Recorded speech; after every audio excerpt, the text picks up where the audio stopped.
And welcome to our February. I almost said March. I think that's wishful thinking.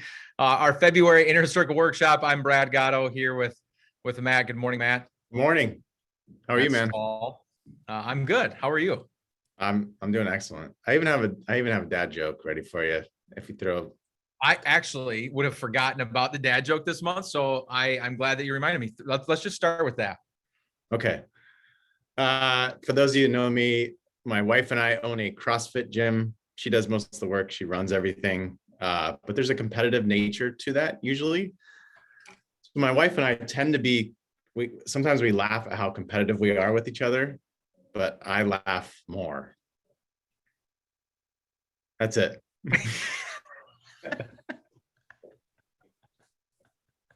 Oh my, that one took the saliva right off the palate. That was pretty dry. Well, welcome everybody to the workshop. We're glad that you are here, and I'm really excited. I'm excited about our workshops every month, because frankly, of all the things that we do here at Fiat, education is my personal number one. And so the opportunity to get a group of people together and provide education in any facet of what we do is always extremely exciting for me. But this month in particular touches a pretty personal chord because, Matt, I doubt when you got into this industry 16 years ago? 17. Oh, okay. Sorry. Yeah. 17 years ago. See, I thought it was March too. I'm not a numbers guy. Close. As I had no idea how much kind of behavior and we're almost like psychologists a little bit. We joke around internally all the time that sometimes we think that the furniture in our office should be like a chase lounge that people can sit in and we kind of walk them through their emotions and their fears and all this stuff, because it's your money is tied to all the same emotions that a lot of other things in your life are tied to. So anyway, excited about this topic today. But before we get into that, we've got some housekeeping items to take care of. And so that said, if you follow us on social media and you're kind of interacting with Fiat outside of just the normal day-to-day, or you're a family that we work with, you'll know that we've had a lot of fun over the last month or two in spite of the weather. And so I just wanted to start off by letting you know what we've had going on, and then I'm going to let you know what we've got coming up so that you're aware of what's coming up in the calendar. And then actually there's some new faces around the office, and I want to make sure that you're aware of who these people are. And so let me share my screen with you very quickly. And here we go. So in this last month, we had this really, really fun event. And, you know, I always feel a little bit bad for the families that we work with, Matt, that don't live in the state of Minnesota. We've got clients in Alaska, we've got clients in Florida, and a lot of states in between. But for the clients that are local, we get to do some fun things together sometimes and kind of live life together in a meaningful way outside of just our, day-to-day in the office. And so was it last week? Last week, you're right. We had what we called a wine and wisdom event. And a lot of people thought the wisdom was going to come from us. That wasn't true. The wisdom actually came from the guy you see on the screen right there. We had a sommelier, Marcus was his name, join us from Montana, professionally trained sommelier. And the surprise for everybody that we didn't tell anybody was that he's also a professionally trained opera singer. So think about those three things in tandem. Have you ever met anybody that's from Montana, is a professional sommelier, and also sings opera? I think that's like one of a kind, right? That was kind of what I was joking around with him about. I'm like, you have to be the only person on the planet that can say, I'm from Montana, I'm a professional sommelier, and I sing opera. So just a couple of pictures from that event. We had a lot of fun at this event. There he is, double decanting some red wine that we got to try. All the wines were from the Pacific Northwest, Oregon, Washington area. There's some of the lovely ladies in our office.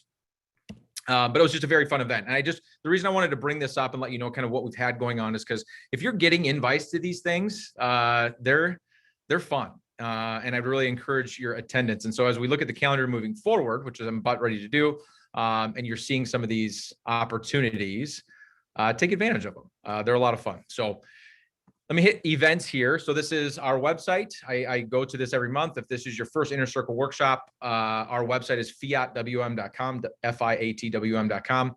And then up here on the top, there's a tab called events. If you click on events, it's going to tell you kind of what's going on and opportunities you have to engage in public events like this that we do. And so next month, I just want to point this out, pretty timely, in March. We're doing our Inner Circle workshop is on taxes. We talk a lot about taxes. Again, if you're a family that works with our firm already, you'll know that this is kind of a specialty of ours in dealing with you and your taxes and the IRS in your life. And so with it being tax season, we thought it would be a good time to kind of review things that you need to be thinking about and opportunities you may or may not have when it comes to your taxes. Anything that you want to add to that, Matt? No, I would just, if I do, I'm going to start parlaying into what we're going to talk about today. So I'm going to reserve that for before we turn it over to Kelly.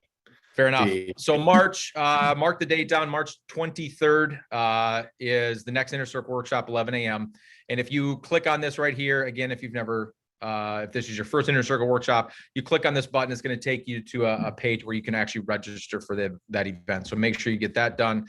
And then in April, we don't have the topic yet picked out for our Inner Circle workshop, but that is going to be on the 27th. But I did want to point out the return of the rooftop happy hour. Now, maybe, Matt, this is a little optimistic. Like it right now, isn't it? We're in the middle of like this snowstorm in Minnesota, this blizzard, and we have these rooftop happy hours that we like to do in the summer. And so we're gonna stay optimistic, and we're gonna think that we get to hold a rooftop happy hour in April. And actually, that's the day after your birthday. So come celebrate Matt's birthday with us. His birthday's on April 20th on the 21st. We better be clear of the sub-zero weather, but that on the resources tab, we have a blog that we're putting out weekly, a lot of content and education in the blog. So you can find all of that here. Our podcast, a lot of you that are regular attenders to our Inner Circle workshop are also subscribers to our podcast. We appreciate that. We put out 2 episodes a month, again, meant to be educational. And to get to know Fiat a little bit more. And the most recent episode, Matt, we have a new hire that started in January. His name is Tim Monson. Excited to have Tim part of the team. And Tim actually lives in Pennsylvania. Here's a I'm going to put you on the spot since you put me on the spot on the podcast. What town in Pennsylvania does Tim live in? Dang it. So I just always go to Scranton because that's the office. That's not Tim. He always explains that it's like Scranton from the it's office. Closer. It's on the east side of Pennsylvania. Dang. I'll give you a hint. Citrus fruit. Orange. Really? Orange City? Yeah. No, really? Orangeville. Okay. Scranton is what always pops in my head. That's the way Tim explains it. You didn't get that. 1 second, my audio just decided to change on me. Let me make sure it comes back. All right. Can you hear me, Matt? Yep. We're good. For some reason my audio keeps wanting to, Zoom, you goofball. All right. For some reason I can't hear you, but you can hear me? Yes. Okay. Now I got you back. Okay. So he's in Orangeville. So Tim's a paraplanner at the firm. A paraplanner is the ones that keep the advisors sane. That's what I like to say. They are doing a lot of the data entry and a lot of the plan building behind the scenes and making sure that the advisors can kind of keep up and that these clients are well taken care of when it comes to staying in front of their data and their life and their plan. And so, in fact, on that note, we actually hired another new paraplanner that just started with us last week. Officially. He's not even on the website. He's not even on the website yet, but his name is Cooper. We're also really excited to have Cooper. He'll get added to the website here shortly. Cooper interned with us the last 2 summers out of Bethel University, my alma mater here in the Twin Cities, and did some paraplanning work for us for the last 2 summers. And we loved having him. He obviously at least liked being here because he decided to join the team, and he joined us last week. So look for his update on the website soon. And on that note, Matt, exciting announcement here. What you see in front of you, the current kind of view of the website, let me go to the homepage. is it going to look like this for very long? Right. Yeah. So internally, we've been having this conversation for so long that we talk about, we have this mountain analogy we've been talking about for a long time. And we found through examining our own conversations, at a certain point when we're talking to prospects or clients, we talk about this mountain, and then suddenly we shift to building a house. And that seemed to be a bit confusing. So we are going forward with building the house to explain our process and how we bring everything together. So you're going to begin seeing that branding throughout the website. Functionally, we plan to make it more user-friendly and give you more resources within here, but there will be a rebrand.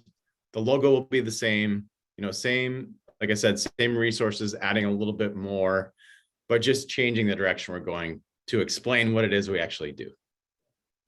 Awesome. We're very excited about it.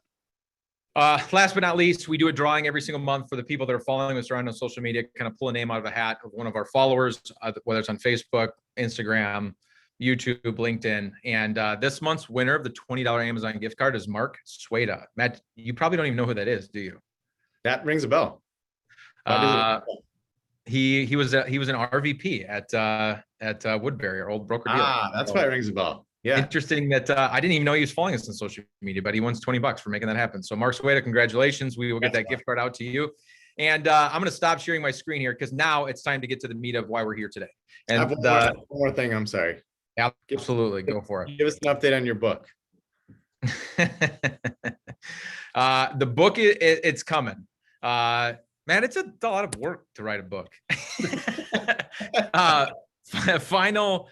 My least favorite thing to do in life is edit anything. Like I'm the kind of guy that like I'll write an email and I send it, and there's going to be typos in it and whatever, because I don't like to go back and reread. When I do public speaking events, whether it's giving a message at church or it's doing a tax workshop or something like that, or anything in between, I don't go back and kind of edit. It's a massive weakness of mine. So this thought process of editing an entire book is just absolutely daunting in my mind. And I'm happy to say that part's done. It's over. The final edits are done. And so now it's all the production stuff. So I think, I don't know, May, there should be a book. Awesome. I love editing, for the record. So I get to edit a lot of that. But a book is above my, that's a little above my level. Yeah. So as we bring Kelly in here, let me just kind of preface again our conversation today. So every one of us on the workshop today have experienced kind of life transitions. We've all gone through transitions in life from one time or another. And one of the most surprising parts of the work that we do here at Fiat in my 16 years in this industry has been helping people emotionally through these transitions. And a lot of the people that we work with, one of the biggest transitions that they go through is from their working years to their non-working years or getting into retirement, and realizing that they had a lot of their identity tied up in their employment or in their job or in their career. And so a lot of emotions come with that, and they have kind of a struggle moving into this phase of life. And Matt, you and I do the best that we can to try to help them through that. But what a better opportunity to get a professional that does this for a living to talk about life transitions and how to do this gracefully. And so I'm really excited that Kelly Johnson is here with us today. Kelly, I know through church. Kelly and I go to the same church out in the metropolis of a city in Delano, Minnesota. I've had an opportunity to get to know Kelly through our church. She volunteers a ton. Her time and energy there are great. She's actually spoke and given a couple of messages at church, which have been phenomenal. And that's why I reached out to her. I was like, I love the energy that you have. I love the wisdom that you bring. And I think that the families that we serve here at Fiat would be greatly indebted to you if you could just kind of impart a little bit of that wisdom. I would go through Kelly's credentials, but we literally don't have that much time. Like alphabet soup, like every credential under the sun.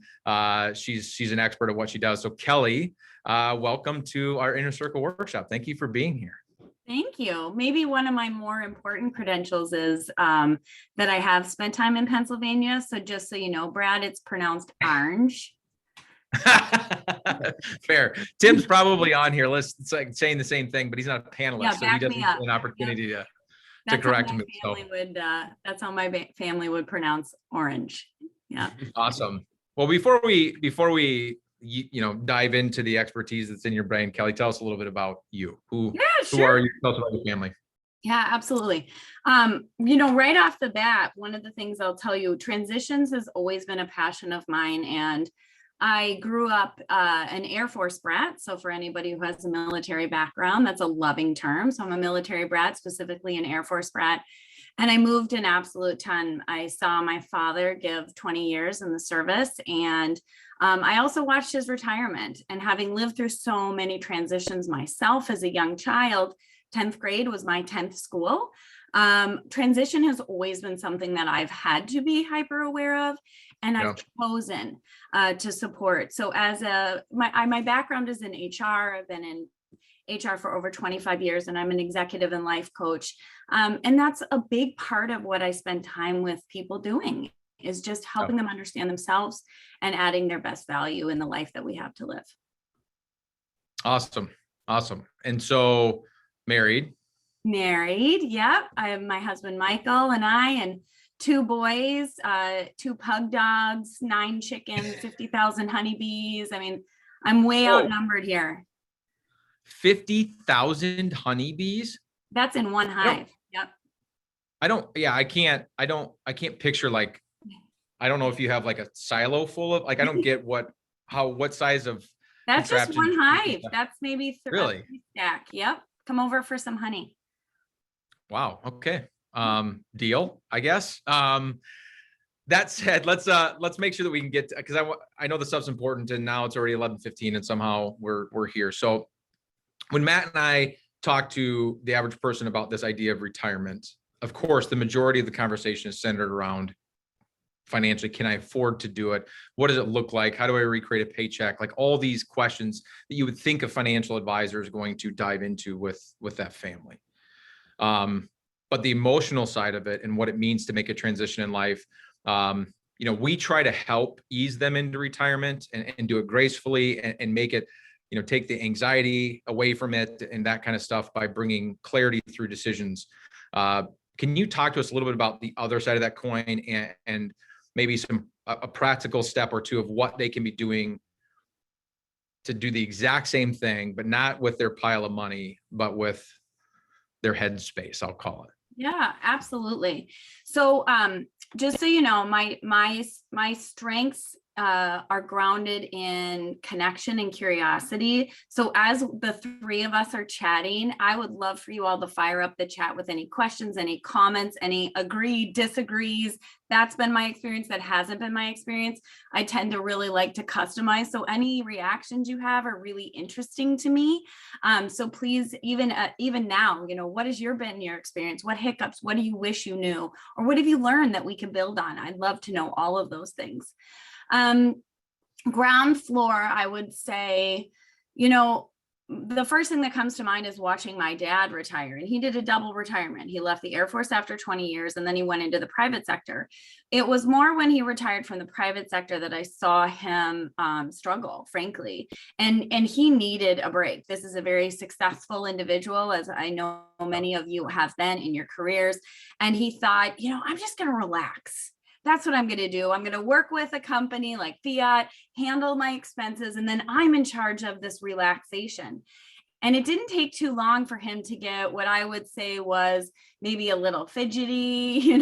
I think he was driving my mom crazy, who had been in that house by herself for, 40 years. And he didn't know how to spend his time.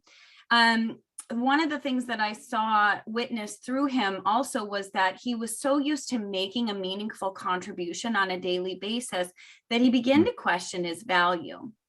And that's the first place I would go. I would pause. And whether you've been retired for a week or 10 years, I think this is truly a really good activity. And it's start with your values. So when I say values, I don't mean things that maybe the bigger things we tend to think of, and that can be, I mean, get down to what are your non-negotiables in life? What are the things that really matter to you? If you have a really great week, what are some of the things that are happening or not happening? As an example, my top 3 values, and these have been really steady for me, although I'm super flexible with them, they tend to reiterate themselves, is faith, family, fun. Those are my top 3. If I don't have those 3 swimming in a month in my life, I start feeling a little empty. I also would put up there learning and connection. So and this is something I saw a lot of people go through, even with COVID, is that things that were in your life before that when removed, you start going, this doesn't feel right. Something's missing. Yeah. So that's where I would start. I would start with values. What are the things that are most meaningful for you in your life? What are the things that are important to you? And where are they at? Sometimes one of the things you could Google that's a really easy way to get a good gauge on where you're at is this thing called the Wheel of Life. You can Google a coaching wheel of life and rate yourself on a 1 to 10 scale. You'll see finances. I'm going to guess you're all covered there, having these beautiful partners with us today. But some of them are family, faith. You could say fun. There's things like, health and well-being. There's all these different things in the wheel that you could say, well, what if these things are important to me? And then you could add your own. That's one place I would start. So just to spit this back out, and by the way, I'm taking notes. So if I'm looking down, it's because I'm trying to frantically write what you're saying. So non-negotiables, and there's 3 things that you have in your life that you're looking back on a weekly basis, a monthly basis, saying, if I don't have these things, I know that I'm not going to have kind of that meaning that I feel like I need. Is that? Yeah. I got that. Okay. I've never done that. Here's a little fun thing. So I got this for Christmas. I asked this. So if you want another place to start, I literally happen to have this on my desk. I do this all the time. I send this to all my coaching clients, and it's called Live Your Values. You can buy this on Amazon. The cards are by Lisa Cogman. She's an amazing artist. I have a background in art, so I appreciate the beauty of these cards. And literally, the card deck itself gives you an opportunity within 20 minutes to do a card sort. I just want to name some of these because some people might go, what are you talking about, Kelly? Yeah. Social connection, success. Let's see. Self-awareness might be something that's really important to you. Love, there's definitions on every one. To treat others with closeness, warmth, and affection. Equality might be a value of yours. Solitude, not one of mine, but something that might be meaning for you. So, what are the things that are important to you? And you can actually get one of these. There's an activity written in there, and it's just fun to notice them. Once you notice them and you know what they are, and again, you can pay attention to these on an ongoing basis in your life. I don't think learning ever stops. Then the next step is to honor them. So first it's knowing your values. And then it's saying, well, where are they at for me right now? And how might I honor those more? Where can I get more of what I need? And maybe one of the shifts that you need is, I'm spending a whole lot of time doing these things when really it's this that I need more of, and so you have the opportunity to assess that. I'm very careful about using the word balance in your life. As a working mother and personal entrepreneur, balance isn't something that I think is readily available to me at this stage in my life, nor do I actually think it's something to, for me, and everybody's different, but to seek. I don't seek balance. I make choices every single day that fit what I know is needed. Sometimes I work a whole lot and the next day I take the day off to be with my family. Yeah. And so, but what does it look like for you? And that's a self-assessment. Yeah. So you started to allude to it, but if you could maybe give, even for you personally, because obviously I would assume you've gone through more of these exercises than really most people are going to. And so when you have faith, family, and fun as kind of your top 3, what are the things that you're doing to make sure that happens? Like, what practical steps are you taking to make sure that those things happen for you? Yeah, I'll tell you a real story. Brad, you haven't heard this, and I know, so this is very personal, but this was an assessment that I did. So I was feeling over COVID quite disconnected from my church, at home, feeling really disconnected. And I was talking to another coach friend of mine. It's lovely to have you. I can think it, but I can't coach myself. So let me just own that.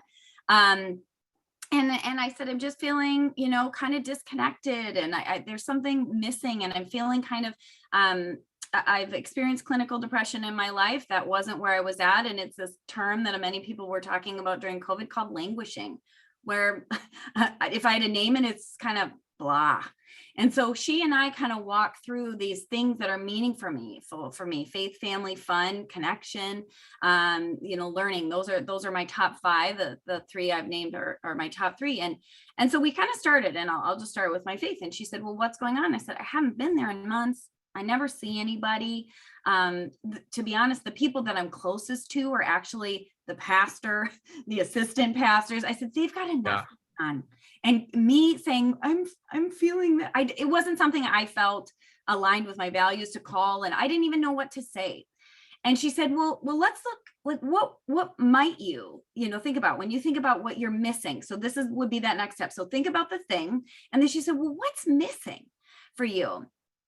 And I said, well, I teach Sunday school. I love teaching Sunday school, but it wasn't something I was doing at the time. And she said, maybe you should just reach back out. And so what I did was I tapped into one of my other strengths, which is teaching, connection.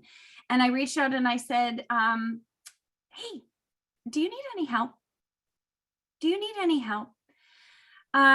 And so that was an opening. So instead of me sitting back passively, which I had been doing for months, I just want to own this and kind of going into this place. It took a while for me as a coach to even recognize, like, there's something missing here. And then I reached into something else that's part of who I am, which is volunteering, offering, teaching. And I just kind of went like this. So instead of waiting for somebody to give me something, I reached out this way. Now that's me. And it did, it kind of started the ball rolling, and I got to do some new things that I hadn't done before. So that's just a small example of that noticing and then taking an action that might lead towards, something new.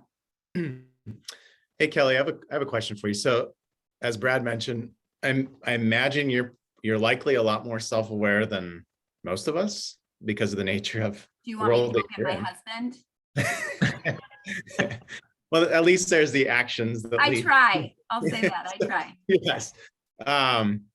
So what we're talking about here is, we have a hard stop. Someone's been an accountant for 30 years, and they're super excited about this, the summit that they're gonna reach, only to realize that maybe it's not what they had, pictured in their head. So things that you can do leading up to that are reevaluate their values, what's really important to them. And through that, they may realize, I've been putting so much energy into my professional life, I've let some of these other things go. Absolutely. Right now, okay, that's really helpful at this point. What kinds of, and not to make this all pragmatic, but what kinds of frameworks do you put in place from that point forward? Because I imagine your values can change, and you're grading yourself on doing the things that actually are helping you move forward. How do you approach that? Do you have a set schedule where you're reviewing this and you're looking back and you're examining if you've, lived according to that, or is it just kind of by feel? Can you tell us a little bit about that? It's a good question, Matt, because I appreciate again, feelings are my jam. My son even said the other day, Mom, you're good at feelings. That's a 14-year-old version. I said, well, thank you. That meant so much to me to hear that from a 14-year-old. But feelings are really interesting to me. And to your point, Matt, I swim in this stuff all day long. So I think using the occurrence that I do this as an example, but maybe not realistic for most people, I truly swim in this stuff. I mean, I'm self-evaluating on a weekly basis. One of the things that I do is I do a check-in at the end of every week. And this is off of the Marcus Buckingham. So anybody who knows Marcus Buckingham, who is a researcher and a focus of strengths, I have a strength certification. I actually work for Marcus full-time in my job. And one of the things that he encourages people to do at the end of the week is to say, what did I love this week? And what did I loathe? What did I love? What did I loathe? If that's all you do, and you could even set a reminder, this works unbelievably well in corporate settings, believe it or not. That language can be a little off-putting. People go, love, loathe. Who would I tell this to? Anybody. Tell it to your boss, tell it to your spouse, tell it to your best friend. What that does, it actually gives you clues to you at your best. It gives you clues to you at your best. So a strength is not something you're good at. I'm going to redefine that. That's part of it. But when you think about, I want everybody on this call to think about something that you're good at, that makes you feel strong when you do it, that you look forward to doing it, that you could do it again and again and again, that when you're doing it, you feel energized, you feel like you're efficient, you feel curious, you feel gracious. Those are strengths. So strengths are activities that make you feel strong. And by asking you every single week, what did I love? What did I loathe? This is now, remember how I said, what do you want more of? What do you want less of? That's another way of paying attention to, wait, that thing I did, that really gave me a lot of energy, a lot of curiosity. I ended up going on Google. I called an old friend about it. What led to the energy that you had there? Or if it was just a moment and you let it go by, now you go, well, wait a minute. And you have an opportunity to be curious. You can do that as often as possible, even on a weekly basis. I have to go back through my calendar. So it's not even that it's all, my whole week is all fresh to me, but it's so important that we do that, to say, what are those strengths? And I'll give you a real example for my dad. Sorry, I keep going back to my dad, but my dad's my hero. I love him so much. And I got to see him through this transition. Now, the one that he did was kind of interesting. My dad got really lonely. And one of the things he started doing was kind of going around the bend to a friend of his who had painted and helped him do a restoration on a 1965 Corvette Stingray hardback, for anybody who wants to know. And he did this. I appreciate the more I think, details. Brad, I like fast cars. So yeah, I like driving. You've had this conversation. Yeah. I did it for my dad. So he kept going around and around and around. And after he said, well, maybe I can help with this. Or maybe, and this is him showing up at this person's shop who he'd hired in the past. And my dad would lose track of time, and he'd go home and look things up, and he'd, find other local Corvette, junkies. And how did you do this? And what happened? So ultimately what he did, and I love this story, is he went back and he offered, just like I did at church. He went back and he offered, and he said, here's the thing. I'm going to show up when I feel like it. I'm going to bring my own tools. You are going to pay me nothing, and I'm going to help you restore these cars. And he jokingly tells people this is his job now. And my dad probably works, especially in the summertime, 15, 20 hours a week at the shop for free. And he loves it. It brings him so much joy. Now, I will tell you, this gentleman is not taking advantage of my father's over 50 years of car restorations, because he gets a lot of favors and heavy discounts and things like this. So that was just one thing. This is what he loved. He's a tinkerer. And as an SVP in marketing, I don't think he valued that as the way to spend his time, but it was translating for him with a different language of love. And he enjoys it very much. I think some of us, Kelly, are lucky enough, and maybe this is redundant, but if it is, it's on purpose. Some of us are lucky enough to stumble into that stuff, right? Where we didn't seek out our strengths. We didn't seek out the things, our values. We just happened to end up there. And that's great. For others, we're not as lucky. We don't get to stumble into it. We have to go through this process of like, okay, I got to figure this out, because I don't have anything at the end of the week that's driving energy for me. And that kind of, I'm sure all of us on this call, I was going through the things in my head that I love doing, that I get super energized. And when you start doing it again and again, you kind of get this flow state. And you get to the end of the day. I have days at the office like that where I look back and I didn't eat. I didn't hardly have time to breathe. I don't remember if I ever went to the bathroom or not. And I'm so energized at the end of the day because it was things that I love doing that are strengths of mine. And then other days where you not barely have anything going on. We don't have a lot of those days, but you have a lot less going on and you're just drained because it's stuff that you just don't like. So what is something you can do practically, again, just to reiterate, for those people that aren't lucky enough to kind of stumble into this stuff? What's step one to find out these are the things that are going to bring me joy? These are the things that are my strengths. For a marker here, because I was about to draw you a chart, but I don't think it's going to show up. So I have a few really practical things you could do. One is the loves and lows at the end of the week. Okay. Loves and lows at the end of the week. Absolutely do that.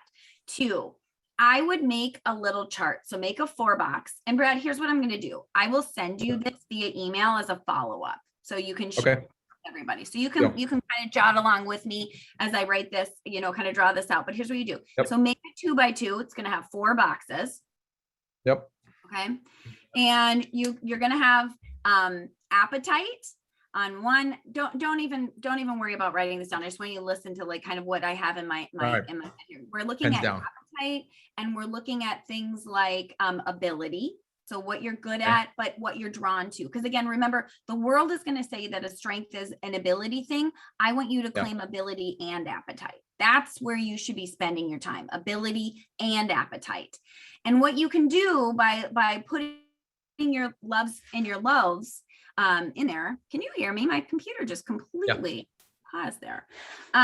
What you can do is actually chart these activities, and it's going to give you an opportunity to say, here's my weaknesses, which is going to be kind of our bottom left. Here are my skills, which are things that you're good at, but you have no appetite for. Here are things I have a lot of appetite for, but no skills. We're going to call those hobbies.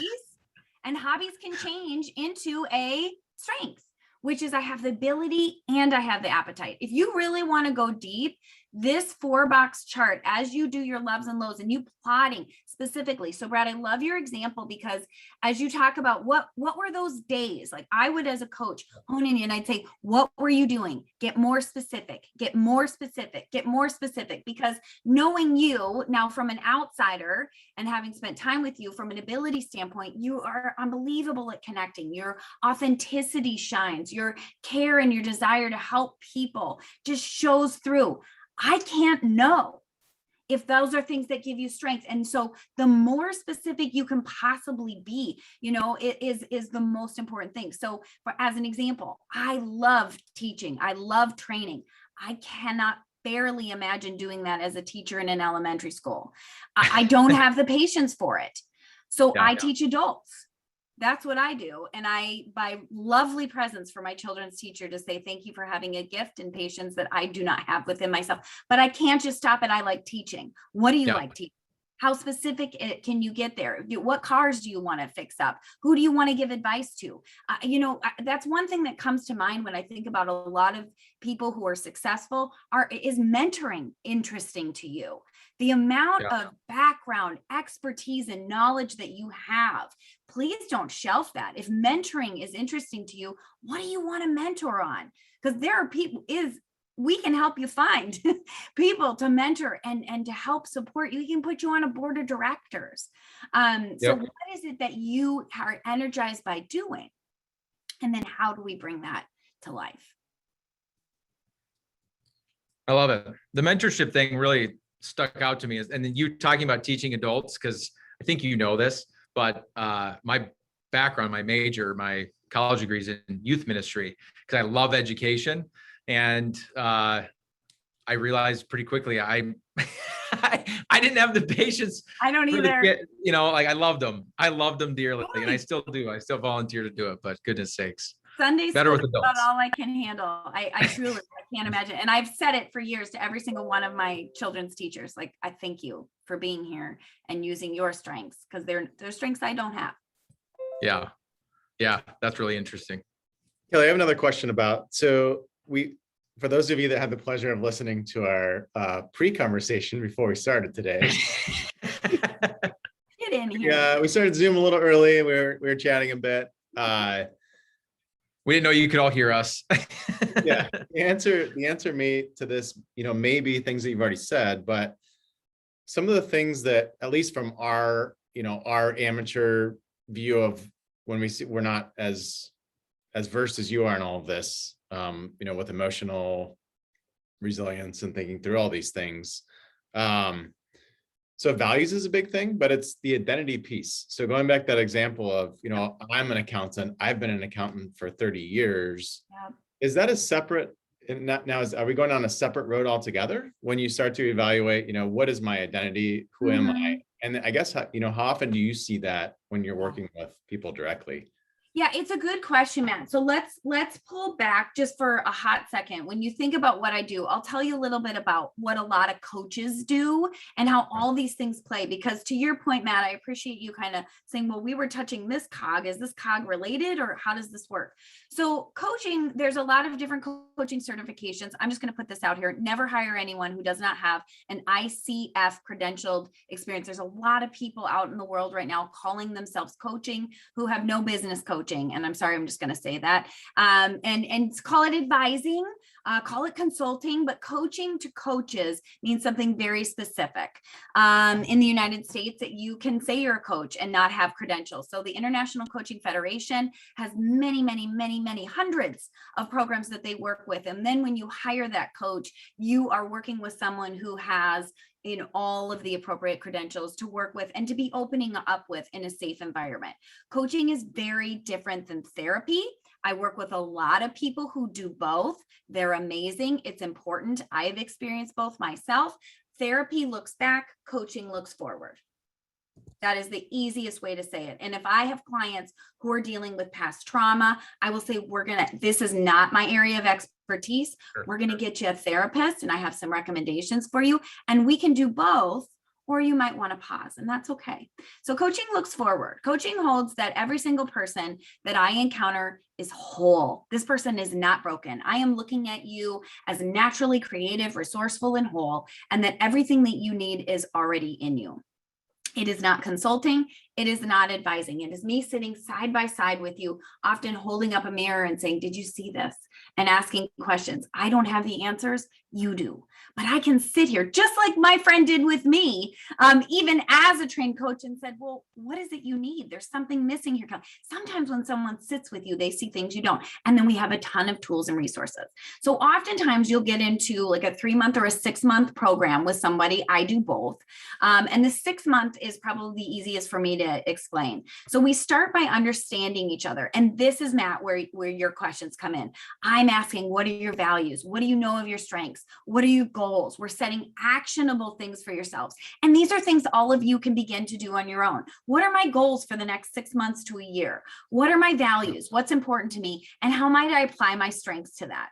So those are some of the things that we begin with. I have a series of assessments that we do to just get us a Kickstarter and get some, knowledge. I can include one of my favorites, Brad, in the follow-up email that's out there that you all can pay attention to. And then we work with accountability. So what I tell people, and they're often surprised at, is this is a lot of work. If you want change, you have to be the one to do the work itself. And so all good coaching has a lot of action behind it. So Matt, to your question around identity, for people, that is something that might come up. It might not come up. If I hear somebody wobbling on their identity, it's something that, again, I'm mirroring and saying, I see you. Kind of questioning who this is you're looking in your mirror. And that's where we'll kind of go deep into that. And so I think it can be part of the work that we do, but what we do together is going to depend on your goals, where you're at personally. And there's a ton of customization in there. Does that help? As a follow-up to that, when I think about the families we work with in this, again, specific, this transition of, going into retirement, for a lot of people, because you put your head down, right? You're raising a family, you're working your butt off, you're trying to pay off your home. You're like, you know what I mean? And you just kind of get programmed into this idea that this is just what you do. And part of that's our society, right? The American culture, as wonderful as it is in a lot of ways, has built kind of this machine that you get in the machine, this is what you do. You get married by this age, you have kids by this age, you buy a house, you go into debt, you have to pay off the debt, you need a good job, you got to get pay raises. Like, it's this deal. And then you jump off of this kind of assembly line you've been on for 40 years. And a lot of people, it's one of the first times they kind of sit back and they're like, I'm on the back half of this thing. Now you know what? what I mean? Like I got less years left than I've already lived, more than likely. And I don't want to get to the end of my life and not have meaning or purpose to it. And I've been so focused on my success, my family, whatever, that they don't know what that means. Right. And so we see that a lot, not explicitly. We don't have clients a lot of times. It's happened, but it's not like normal for a client to walk in and be like, I want meaning and purpose in my life. They don't say that. They do right? to me. Yep. Right. Yeah. But to us, they're saying things around that's how I'm perceiving it, is that they're a little lost in this idea of, yeah, I want to go on vacation. That's what I've been dreaming about doing forever. I've always wanted to take this cruise. I've always wanted to do this. That stuff doesn't last very long. You know, they kind of have that fun for a couple of years, but then the human condition of needing and desiring that relationship, needing and desiring, I really believe that we're built. This is personal assessment. You can tell me if you think this is a bunch of hooey. Everything's supposed to flow. So whatever we have, we're supposed to push it back out. So whether that's our finances and giving and being generous, or being generous with our time, our talents, our energy, and that when you really want to be a happy person, it's taking what you have and giving it back out. And if it gets stuck in here, whether it's your time, money, energy, or what, that's where you get to kind of feeling icky. So all that to say this, what conversations can you be having with yourself when you start at the end and work backwards of, I want meaning, I want purpose, I want to get to the end of my life and be like, I did it. I know I'm not going to beat death, so I'm okay with it. Right. I've done and accomplished what I need to do. Yeah. It's big. So let me just start there. It's when we talk about life purpose or the meaning of my life, or, what is it that I'm struggling to do, or what does this look like? I just want to acknowledge the fact that it's big.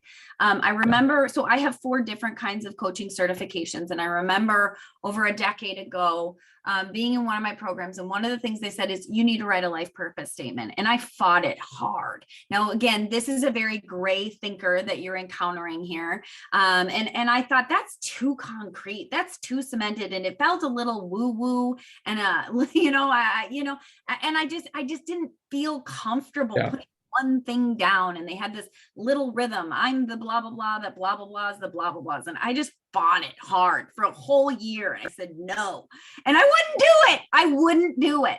So I just want to sit with you if you're feeling like this conversation and the things that I'm putting on the table are a little, like, wow. Or, my boss will sometimes tell me, Kelly, turn your woo woo down. I'll turn it up here and just say, there's a really practical side also of saying, well, what does resonate with me? And what does that look like? I can tell you the way that I got around that is by first and foremost being really flexible with it. That's where I had to, and that's what I say to my clients. I said, we can look at what is meaning to you right now. And that may for you be something you can grasp faster than I did, to say, this is the purpose of my life. And if you've got it, grab it, go. Yes, I'm here. I'm with you. And if you're more like me that says, I know this bit right now, I'm going to celebrate that. Okay. So big and small victories on the scope of things here in this conversation. And so just know that if you don't have that, here's my life purpose right now, I am with you, and that is okay. And if you do, that's amazing. So just know that it tends to be a build and a journey. So when I think about identity as tied to life purpose, oftentimes those two can either go like this, or they can be a little confusing. And so I'll just speak to my own experience in corporate America. So I was at a large corporation for 13, 14 years. And I got very, very caught up in growing, being promoted. I had 11 different titles in 13 years. And I got hooked to what am I doing next? What does this look like? What is my salary? Who's moving around? And it was very much something that I was paying attention to, things I was recognized for. It was the world showing me what they valued from me, not me saying, here's what I value in life. Do you see the distinction there? And so I got hooked on what other people were defining my value as. Now, if you were to look at that time in my life and hold up a mirror to me that a coach did with me, here's how I showed up. I'm going to tell you at that time that I did know that faith, family, and fun were my values. But you want to know where my time was? At work, 60 hours a week. Yeah. I had a full-time nanny, no knock to it. I love her. She was amazing. That was, doing everything, but I'm leaving at 6:30 in the morning and I'm coming home at, 6:30 at night. I'm running to a soccer game in heels with a hot dog that I microwaved like a stress ball with my big bag digging through the mud in a soccer field. And you know what? I was proud because I was pulling it off.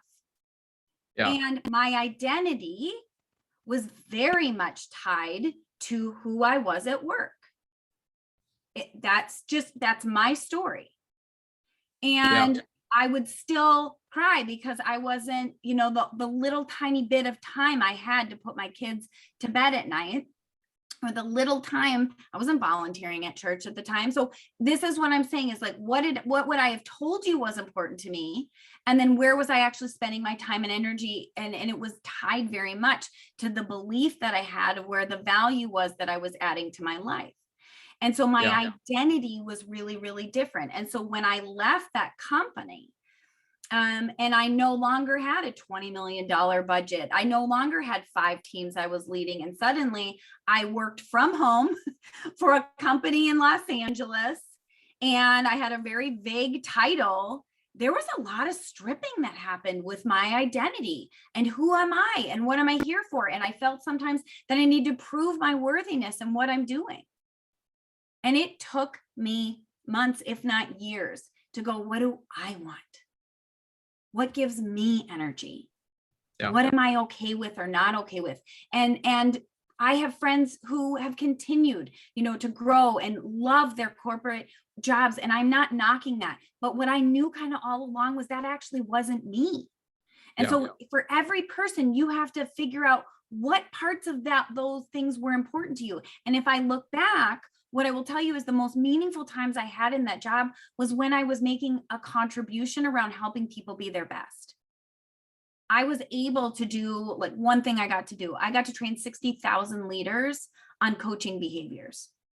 That was one of the highlights of my entire career. I don't know that I'll ever have a moment like that where I get to do work like that again with my team. 60,000 people, helping them be curious about the individual sitting across from them, holding them as naturally creative, resourceful, and whole, and having people come up to me and say, I feel seen. That was a life-changing moment for me. I still love that. And that paying attention to what was really meaningful helped me define what I know about myself now. And I'm in a space now where I can tell you, I do know my life purpose. And that is that I help every person I encounter see the best in themselves and bring it to contribution. Now I know that. Took me a long time to get there, but it's paying attention to those little nuggets, looking back at your life stories, paying attention to your loves and your loathes. Those are how I got there over time. I think of wonderful answer, by the way, to summarize all of that. I think you've already been through what we're talking about here, and you defined it really well when you said other people are defining your value. And a lot of times in your career, especially if you work for somebody else, right? You don't own your own business, which is not good or bad. Yeah. But a lot in that world, other people are defining your value for you. And so when you strip that away and you get into retirement, that's where the struggle can come in. It's like, well, this is what I was told I'm worth. This is what I was told I do, that I'm good at, and these sorts of things. And then you've got this struggle that we've been talking about to this point. And so, Matt, you can chime in here too, more of a conversation with 3 people. As I think about the families that we work with and this idea or concept of retirement as we've defined it in America and kind of this latter stage of life, it's interesting, the dynamic of what we're talking about today, and then taking your financial net worth and pointing it in a direction that's in line with your goals and your values and your dreams. It's one thing to chase, build a portfolio, chase rate of return, and do all that kind of stuff. I would argue that's a dime a dozen. There's plenty of advisors that can help you do that. It's not rocket science.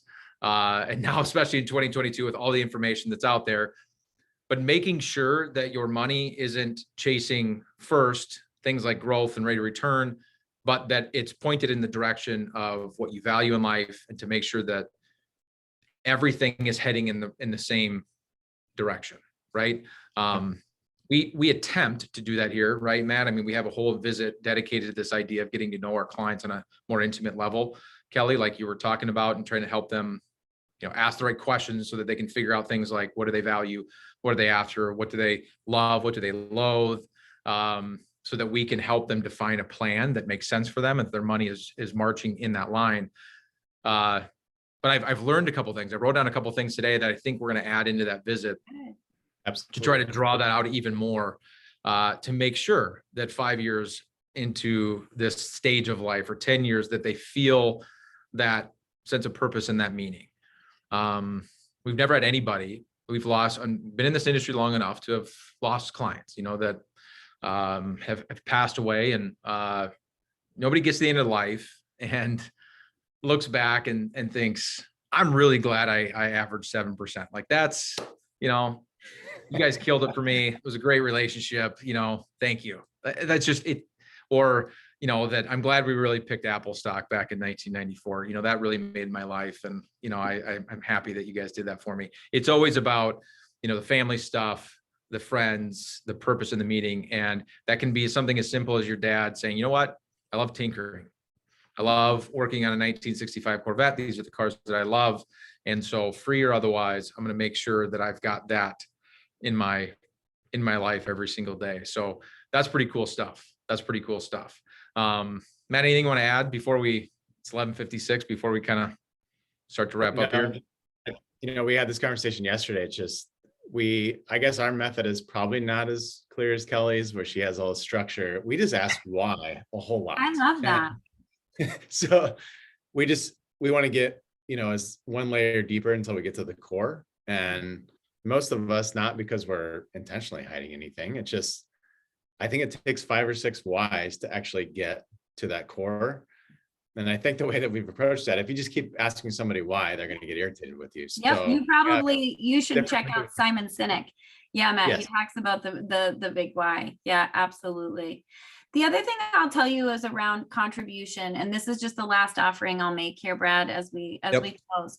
One of the assessment that I'm going to send out, and let me just say this. So the researcher that I'm currently working with, this gentleman by the name of Marcus Buckingham, we have ADP as our parent company, and ADP during the pandemic said, we don't want to make money on this. We're going to give this out to help people make meaningful contributions in their life during this really hard time. So for the first time in the history of owning this intellectual property, it is out there right now for free. How long will it be free? I don't know. That's above my pay grade. I don't know things like that, but I know it's free right now. And I would love for you guys to look at this. This assessment gets at contribution. So I want to be clear about this. This is not who you think you are. It is how other people in the world around you experiences you and the most meaningful impact that you can make. And so I'll send out a link, and know that it is timed. So don't be distracted. It's timed as you go through it. Go with your gut reactions. Sit down with that assessment and then hand it to somebody who loves you and knows you well. Because remember, it's not who you think you are. This is somebody who has experienced you. And I would love for the two of you, Brad and Matt, to trade, say, here's mine, trade, and then have that person say, what if this resonates for you about your experience with me? Friends, you will be shocked. I promise you. You'll say, really? And this can be clues for you about that impact that you have to offer the world right now. And we all have that. It's just sometimes, to Brad's point, really hard to see. And it's hard to see in ourselves. So that sounds really scary. Exciting.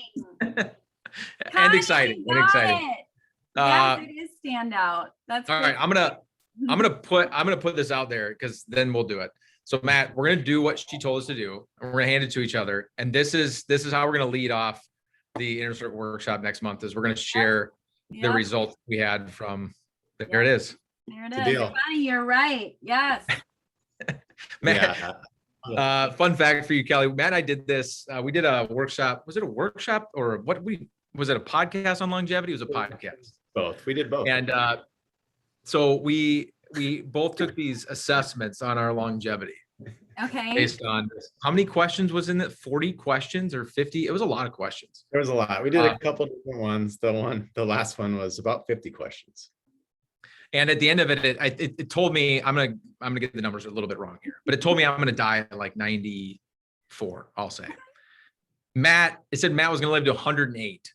Nice, Matt. So he's already got me in longevity by a long ways, because he doesn't eat chips and bagels and bologna. I don't eat bologna either, but I eat chips and bagels. I had a bagel this morning.